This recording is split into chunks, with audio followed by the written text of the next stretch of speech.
Good morning students. हम पढ़ रहे हैं वेस्कुलर टिश्यू सिस्टम।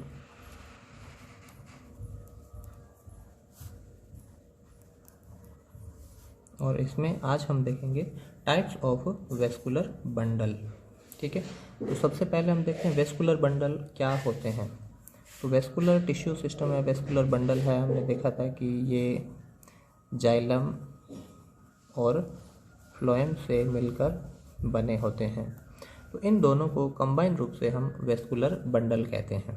ठीक है, एक जल का परिवहन करता है और दूसरा भोजन का परिवहन करता है, और ये दोनों लगभग दोनों ही केंद्रीय स्थिति में साथ साथ में प्रेजेंट रहते हैं, उपस्थित रहते हैं।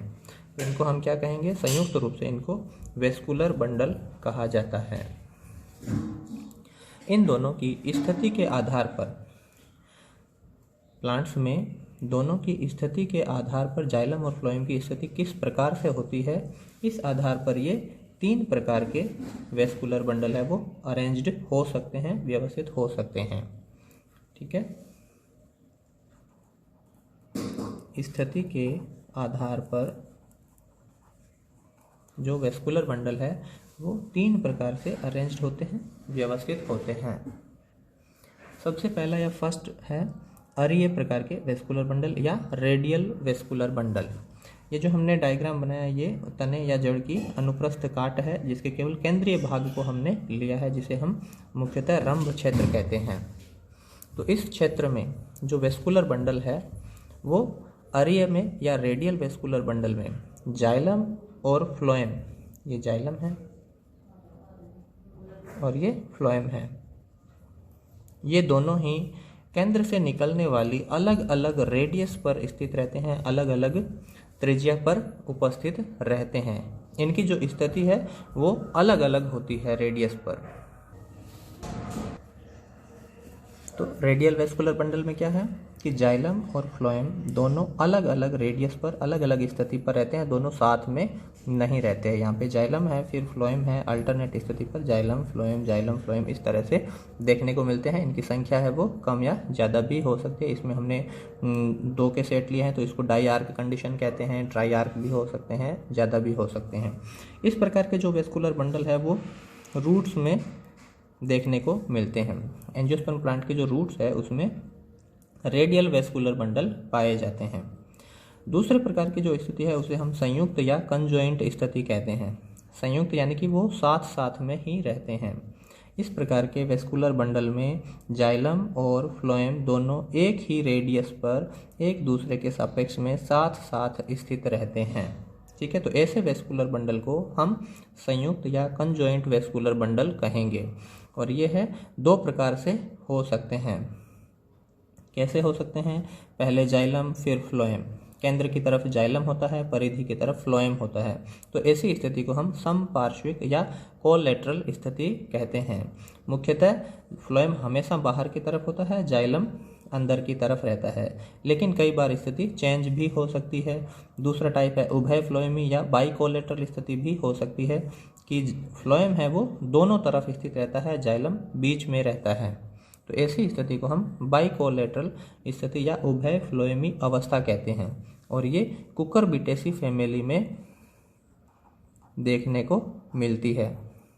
कुकुरबिटेसी फैमिली में जाइलम बीच में रहता है, फ्लोएम उसके दोनों तरफ स्थित रहता है, अंदर भी फ्लोएम है, बाहर भी फ्लोएम है। ठीक है, तो संयुक्त वेस्कुलर बंडल 2 प्रकार के हो सकते हैं, कोलैटरल वेस्कुलर बंडल और बाइकोलेटरल वेस्कुलर बंडल। अब इनमें देखिए जाइलम और फ्लोएम दोनों एक ही रेडियस पर पास पास में स्थित है। तो इसमें भी ये पुनः कैम्बियम की उपस्थिति या अनुपस्थिति के आधार पर पुनः 2 प्रकार के हो सकते हैं। यदि इनके बीच में जाइलम और फ्लोएम के बीच में कैम्बियम उपस्थित है तो ऐसे बंडल को हम ओपन वेस्कुलर बंडल कहते हैं, जो द्विबीजपत्रियों में पाए जाते हैं। यदि कैम्बियम उपस्थित है तो उसे हम कहेंगे ओपन वेस्कुलर बंडल, और यदि उनके बीच में कैम्बियम उपस्थित नहीं है तो इन्हें हम कहते हैं क्लोज वेस्कुलर बंडल। क्लोज यानी कि वो दोनों पास पास में ही स्थित है, उनके बीच में कोई नहीं है।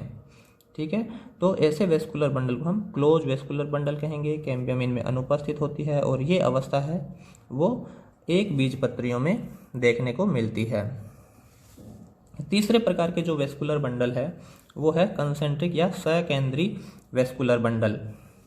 ये भी पुनः फिर दो प्रकार के हो सकते हैं, जाइलम केंद्री और फ्लोएम केंद्री।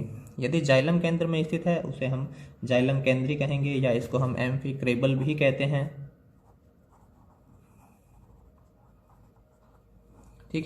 ठीक है। जबकि दूसरे प्रकार है फ्लोएम केंद्री होते हैं, जिनमें फ्लोएम केंद्र में होता है और वो जाइलम उनके चारों तरफ स्थित होता है, तो ये फ्लोएम केंद्री है। तो इस तरह से हमने ये वेस्कुलर बंडल के टाइप्स देखे हैं, जो जाइलम और फ्लोएम की स्थिति के आधार पर इनको बांटा गया है। 3 प्रकार के हो सकते हैं, रेडियल वेस्कुलर बंडल, संयुक्त वेस्कुलर बंडल और सकेंद्री वेस्कुलर बंडल। ठीक है। इनमें अरीय वेस्कुलर बंडल है या रेडियल वेस्कुलर बंडल है वो जड़ों में देखने को मिलते हैं, जबकि संयुक्त वेस्कुलर बंडल है वो तने में पाए जाते हैं, स्टेम में देखने को मिलते हैं। ठीक है। ये पुनः 2 प्रकार के हो सकते हैं, कोलेट्रल और बाइकोलेट्रल, और कैम्बियम की उपस्थिति के आधार पर या अनुपस्थिति के आधार पर ये ओपन और क्लोज टाइप के होते हैं। कैम्बियम से इनमें सेकेंडरी ग्रोथ देखने को मिलती है। ठीक है। Thank you.